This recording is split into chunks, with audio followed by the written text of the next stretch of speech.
गांव में एक गरीब परिवार रहता था। उस परिवार में रामू और उसकी बीवी सीता उसके बेटे चिंटू के साथ रहते थे। उसी गांव में एक तोता भी रहता था।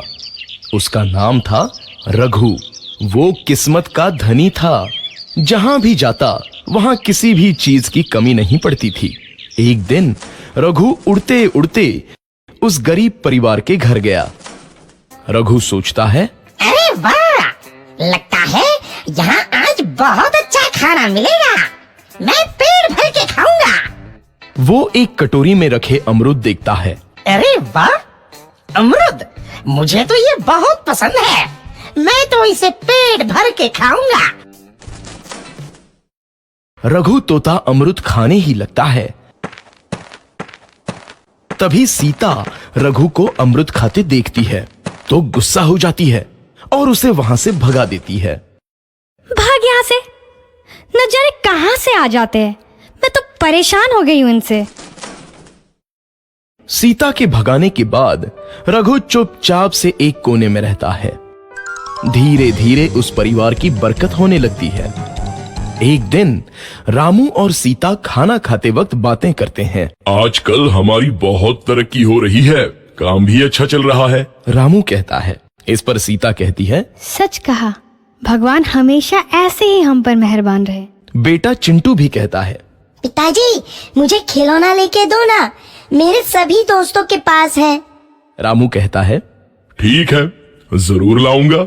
सीता कहती है, कितने खुश है सब, मेरे परिवार को किसी की नजर ना लगे। एक तरफ ऐसी बातें होती हैं तो दूसरी तरफ रसोई में रघु तोता भी अमरूद खाते रहता है।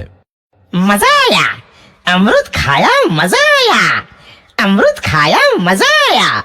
तभी सीता रसोई में आती है और रघु तोते को अमरूद खाते देख बहुत गुस्सा होती है। सीता रघु को बाहर निकालने के लिए पिंजरे में अमरूद रखती है। रघु जब अमरूद खाने लगता है तो पिंजरे का दरवाजा बंद हो जाता है और वो उसमें फंस जाता है। मुझे बाहर निकालो, मैं यहाँ फंस गया हूँ, मुझे बचाओ। अगले दिन सीता पिंजरा उठाकर बाहर दूर उस रघु को छोड़ देती है।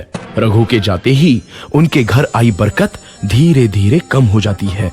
उन्हें बहुत घाटा होता है। सीता कहती है, ये क्या हो रहा है, अचानक इतना कैसे बदल गया?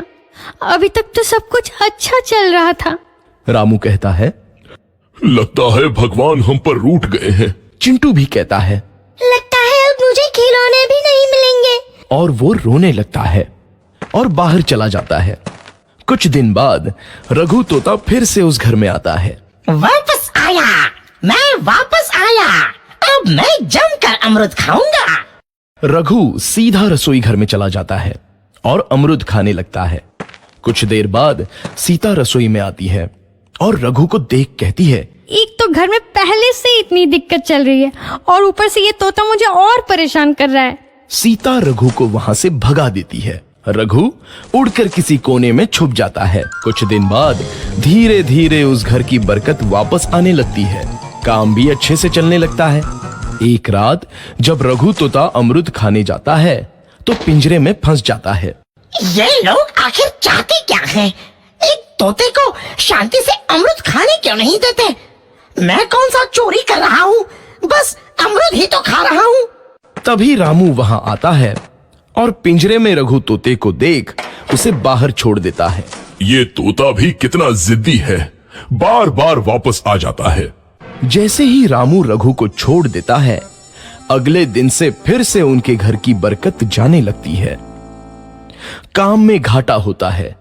किसी को समझ नहीं आ रहा था कि ऐसा क्यों हो रहा है। रघु तोता घर आता है तो अचानक बरकत आती है और जब रघु तोता को बाहर निकालते हैं तो बरकत चली जाती है। एक दिन सीता रघु तोते के घर आने और बाहर जाने की स्थिति पर नजर रखती है।